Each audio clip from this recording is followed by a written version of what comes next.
తాకట్టులో ఉన్న బంగారాన్ని విడిపించి ఆ రోజు ఆన్లైన్ రేటుకే మేము కొంటాం. Sharma gold company.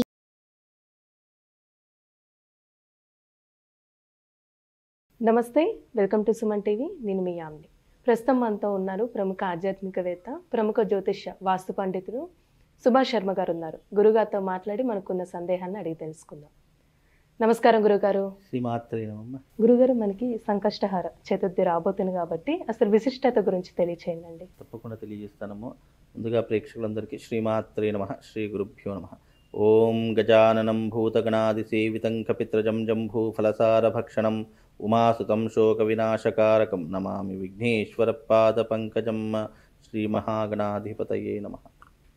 సంకష్టహర చతుర్థి చాలా ప్రత్యేకమైనటువంటిది అని చెప్పుకోవచ్చు. సనాతన ధర్మంలో సంకష్టహర చతుర్థి అనేటటువంటిది ప్రత్యేకమైనటువంటి నియమంతో కూడుకున్నటువంటి అంశం. ఇది గణపతికి అంకితమైనటువంటి రోజు. గణపతి యొక్క అనుగ్రహాన్ని పొందడానికి, అలాగే ఈ పేరులోనే ఒక ప్రత్యేకత, ఒక మ్యాజిక్ ఉంది. ఏంటంటే సంకష్టహర చతుర్థి అంటే సకల దారిద్ర్యములను, సకల కష్టములను హరింపజేయునటువంటిది అని సంకష్టహర చతుర్థి. అది చతుర్థి రోజున చేసుకుంటే గనక సకల దారిద్ర్యములు, సకల కష్టములన్నీ కూడా హరింపజేసేటటువంటిది అని అర్థం. అందుకే సంకష్టహర చతుర్థి. అంటే జీవితంలో మనిషి అనేటటువంటి జీవి ఎప్పుడూ కూడా సుఖదుఖాలకు లోనై ఉంటాడు. అతీతుడుగా సుఖదుఖాలకు లోనై ఉంటాడు. కాబట్టి మన జీవితంలో కష్టాల నుంచి అధిగమించాలి, కష్టాల నుంచి బయటపడాలి అనడానికి ఏదైనా సులువైనటువంటి మార్గం ఏదైనా ఉంది. భగవంతుడు సృష్టించిన సృష్టిలో కొన్ని తిథివార నక్షత్ర ముహూర్త యోగాలకు కొన్ని దూరం చేసేటటువంటి లక్షణాలు ఉంటాయి. అంటే గనక అది సంకష్టహర చతుర్థి అని చెప్పుకోవచ్చు. ఎందుకు అనంటే గనక ఈ సంకష్టహర చతుర్థి రోజున చేయవలసినటువంటి ధర్మాచరణ, కార్యాచరణ, అలాగే భగవంతునికి మనం ఎలాంటి కైంకర్యాలు చేయాలి, ఏం చేస్తే భగవంతుడి యొక్క సంపూర్ణమైనటువంటి అనుగ్రహం మన మీద పడి మనలో ఉన్నటువంటి అంధకారాన్ని తొలగిస్తాయి అని చెప్పేటటువంటిదే ఈ సంకష్టహర చతుర్థి. అలాగే విఘ్నేశ్వరుడు సర్వగణాలకు అధిపతిగా నిలిచాడు. కాబట్టి విఘ్నేశ్వరుడు యొక్క ఆరాధన వల్ల సిద్ధి, బుద్ధి, జ్ఞానము, విద్య, ఐశ్వర్యం ఇవన్నీ కూడా గణపతి ద్వారా కలిగేటటువంటి అంశములు. కనుక ఈ గణపతి యొక్క అనుగ్రహం ఉండడం చేత మనకు ఆటంకాలు దూరం అవుతాయి, అలాగే ఐశ్వర్యం కలుగుతుంది. ఎన్నో రకాలైనటువంటి ఇబ్బందుల నుండి మనం అధిగమించడానికి ఈ సంకష్టహర చతుర్థి అనేటటువంటిది మనం ఉపయోగించుకుంటాము. అలాగే ఈ సంకష్ట చతుర్థి చంద్రోదయానికి చాలా ప్రత్యేకత. ఎప్పుడైతే చంద్రోదయం నిండుగా ఉంటుందో ఆ సమయంలో భగవంతుని యొక్క వ్రతము చేసి ఆ చంద్ర దర్శనం అయిన తర్వాత మనం ఉపవాస దీక్షను వదలాలి అని అర్థము. ఎవరైతే సంకష్టహర చతుర్థి వ్రతాన్ని చేస్తారో, ఎవరైతే సంకష్టహర చతుర్థి అనేటటువంటి నియమాన్ని పాటిస్తారో వాళ్ళకు ఉపవాస దీక్ష, అలాగే బ్రహ్మచర్య దీక్ష, అలాగే భూమి మీద పడుకోవడము, అలాగే వాళ్ళు ఎప్పుడు ఆ రోజంతా కూడా ఉపవాస దీక్ష వహించి చక్కగా స్వామివారి యొక్క ఆరాధన చేసుకోవడం, స్వామివారిని నిరంతరం మననం చేసుకోవడం, అంటే స్వామివారి యొక్క నామం మననం చేసుకోవడం వాళ్ళకు ఉన్నటువంటి ప్రత్యేకమైనటువంటి దీక్ష.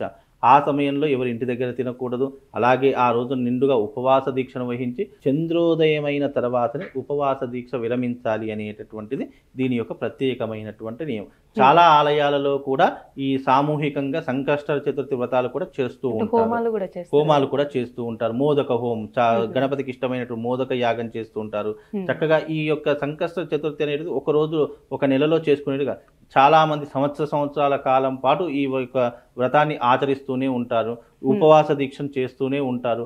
అలాంటి వారికి ఏమవుతుంది అంటే గనక కష్టములు దూరమైపోతాయి, అనుకున్నటువంటి పనులు సజావుగా పూర్తవుతాయి. ముఖ్యంగా స్త్రీలకు వివాహం కానటువంటి వారు ఎవరైతే ఉన్నారో వాళ్ళందరికీ వివాహ యోగం కోసము ఈ యొక్క సంకష్టహర గణపతి యొక్క వ్రతాన్ని చేస్తూ ఉంటారు.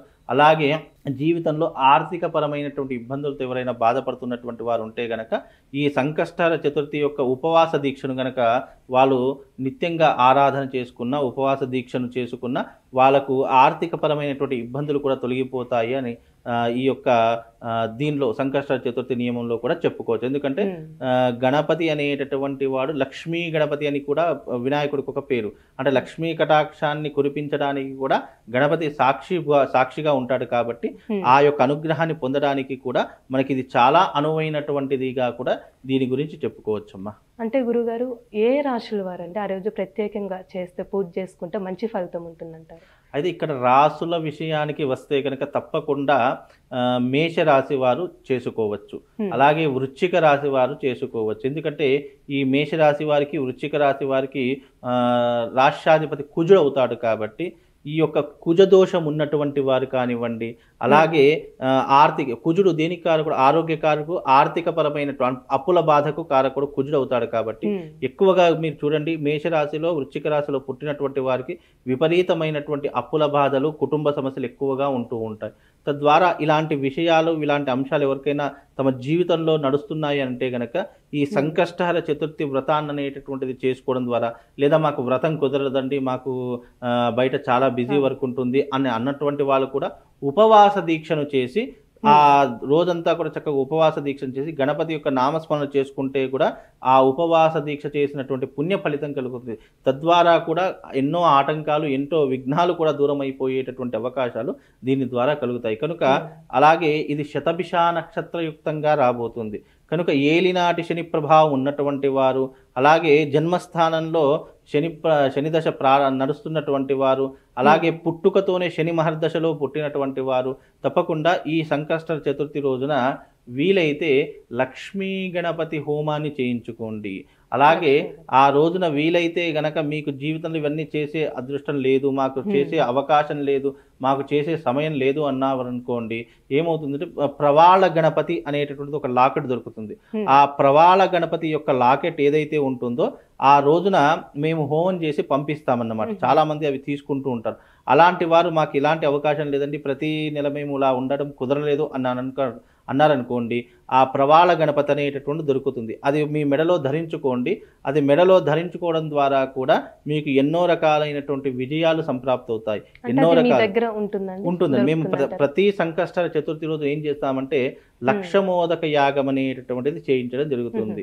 కాబట్టి ఆ రోజున ఏం చేస్తామంటే చాలా మంది ఆ లాకెట్ కోసం సంప్రదిస్తూ ఉంటారు. కాబట్టి ఆ లాకెట్ ఏదైతే ఉంటుందో ప్రవాళ గణపతి యొక్క లాకెట్, అది ఆ యొక్క యాగంలో పెట్టి దానికి పూజ చేసేసి ఆ యొక్క పూజ చేసినటువంటి ఆ గణపతి లాకెట్ని ప్రతి ఒక్కరికి ప్రసాదంగా ఇవ్వడం జరుగుతుంది.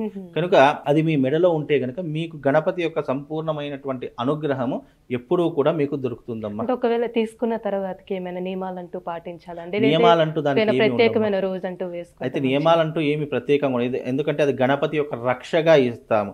గణపతి యొక్క రక్షగా ఇచ్చేటటువంటి దాంట్లో ప్రత్యేకమైనటువంటి ఆహార నియమాలు కానివ్వండి, భోజనాది నియమాలు కానివ్వండి, ఇలాంటివి ఏమీ ఉండవు. కాకపోతే అది రక్షగా భావించేసి మిమ్మల్ని ప్రొటెక్షన్ చేయడానికి, మిమ్మల్ని ఒక రక్షగా ఉండడానికి, గణపతి యొక్క సంపూర్ణమైనటువంటి అనుగ్రహం పొందడానికి ఈ యొక్క ప్రవాళ గణపతి ధరించుకోవచ్చు.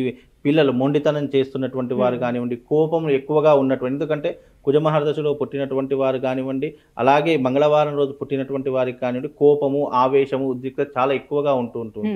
అలాంటి వారు కానివ్వండి ఈ యొక్క గణపతి లాకెట్ ధరించుకోవాలి. వివాహం కానటువంటి వాళ్ళు, అలాగే గణపతి యొక్క అనుగ్రహం మాకు సంపూర్ణంగా కావాలి అని అనుకునేటటువంటి వాళ్ళు ఈ ప్రవాళ గణపతి యొక్క లాకెట్ రక్షగా ధరించుకుంటే గణపతి యొక్క అనుగ్రహంతో ఉండటంతో పాటు మనకు జీవితంలో ఎన్నో పనులు చేస్తూ ఉంటాం.